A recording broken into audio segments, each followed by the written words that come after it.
봄날에는 왜 바람이 좀 많이 불지 않습니까? 갑작스럽게. 그럼 회오리 바람이 일으면 어떻게 되겠습니까? 그 주변에 있는 온갖 먼지나 이렇게 돌아다니는 쓰레기나 이런 것들을 다 자기가 끌어들이지 않겠어요? 마치 우리 염이 그런 거예요. 우리가 생각을 일으키잖아요. 그럼 주변에 자꾸 불러 모으는 거예요. 죽겠다는 사람이 있어요. 맨날 말만 하면 죽겠다는 사람이 있어요. 그 사람 지금 상황에 대해서 얘기하면 이래서 죽겠고 저래서 죽겠고 죽겠다는 얘기만 1시간, 2시간을 하라 그래도 얼마든지 할 수가 있어요. 결국은 그게 요동치고 있는 거예요. 그래서 그런 괴로운 일들을 스스로 계속 열심히 불러 모으고 있는 거죠. 자기가 막 회오리 바람 치듯이 이렇게 업력을 굴리고 있으니까 거기에 말려 들어와 가지고 자기가 불러들인 거다. 내가 불러들인 모습이다. 이렇게 보는 거죠. 암만 회오리 바람이 치고 있어도 그 돌게 하는 근본적인 마음의 요동침이 쑥 사라지면 활개치고 있었던 먼지바람이나 쓰레기가 올라가던 그런 일체 모습도 순식간에 쓱 사라지고 본래 자리로 되돌아가듯이 없어져 버리는 거죠. 내 마음이 요동친 결과거든요.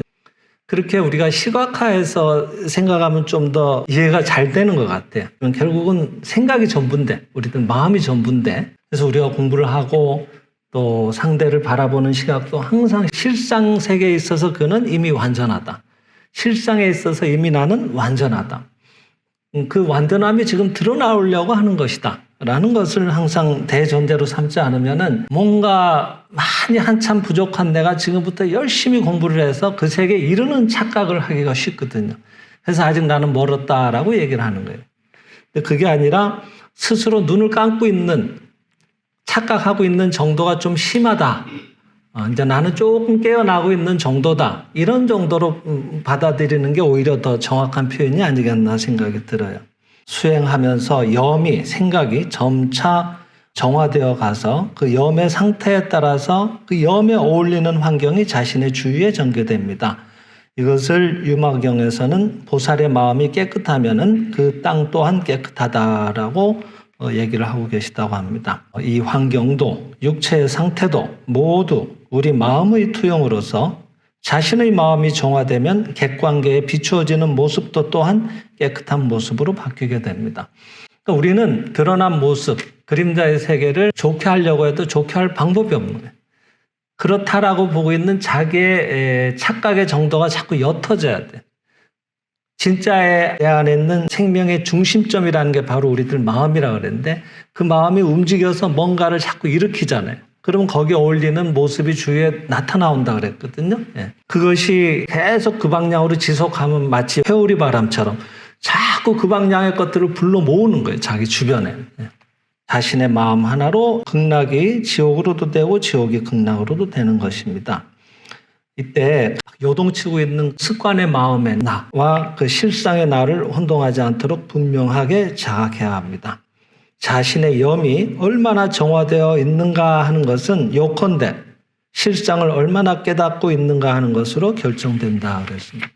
우리는 항상 생명의 실상이라는 책을 곁에 두고 우리들 안에 있는 본성, 우리 생명의 구체적인 내용에 대해서 자꾸 자각을 높이는 일들을 게을리하지 않으면 안 될 것 같습니다. 생장의 집의 가르침을 들으면 인간에게는 본래 죄가 없고 병이 없다는 것을 직접적으로 알게 되므로 지금까지 죄라든가 고민 같은 것은 순식간에 사라지고 실상의 세계에 쉽게 뛰어들 수가 있는데 지금까지 거의 모든 종교는 너무 죄라든가 악이라든가 번민 같은 것을 강조했기 때문에 인간 본래의 실상을 직접적으로 파악하기가 어려웠던 것입니다.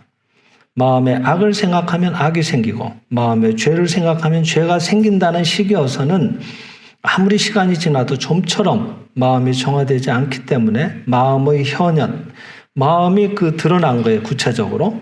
그런 현현인 객관세계, 우리가 경험하는 이 현상세계도 좀처럼 정화되지 않았던 겁니다.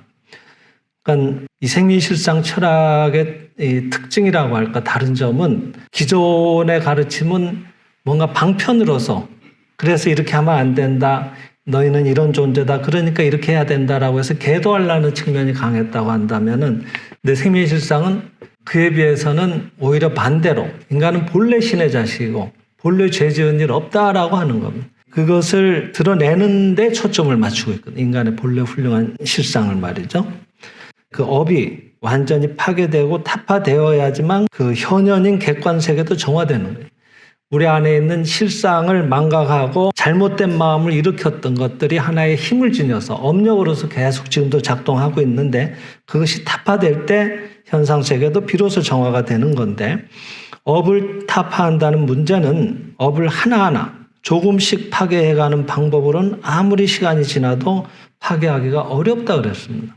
우리가 이번 생만 해도 그간에 쌓아왔던 생각들의 분량을 치면 어마어마한 분량이 될 텐데 앞선 생들에까지 포함해서 쌓아왔던 그런 업력이라고 할까 자기 마음의 경량을 놓고 보면은 그걸 하나하나 들여다보면서 정화한다는 것은 실질적으로는 어려운 일이겠다는 것도 공감이 되실 겁니다. 그래서 이 선생은 이 책에서 이렇게 얘기를 하고 계세요. 한 걸음 한 걸음 올라가서는 아무리 해도 그 무한한 산을 오를 수가 없다 그랬습니다. 그럴 때 어떻게 해야 되느냐?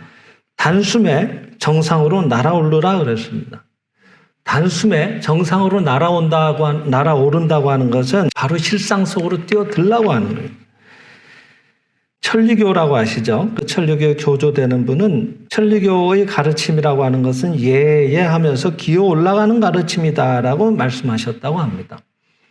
거기에 대해서 천리교 그 회원들한테 물어봤더니 대다수의 신도가 이것을 자력적 구원으로 해석을 하더라는 거예요. 자력적 한 계단 올라가면서 자기가 구원을 향해서 나아가는 거예요. 그래서 자력적 구원으로 해석해서 한 발 한 발 노력하고 선행을 쌓아서 구원의 계단을 밟아 올라가는 것으로 해석하고 있는 듯 보였다고 하는 거예요. 선생님이 물어보니까. 근데 이 해석도 전적으로 잘못된 해석은 아니지만은 나 같으면 이렇게 해석을 하겠다라고 하시면서 이 다니구치 선생은 이렇게 얘기를 하고 계세요. 신께서는 우리의 어버이이심으로 자 오너라 모두 구원해 주겠다 하고 말씀하시며 자비의 손길을 벌리고 계십니다. 그러므로 한 발 한 발 선행을 쌓아 차근차근 신에게 올라가지 않더라도 자 오너라 하고 부르실 때 순진하게 예 하고 신의 무릎으로 뛰어오르면 됩니다 하시는 거예요.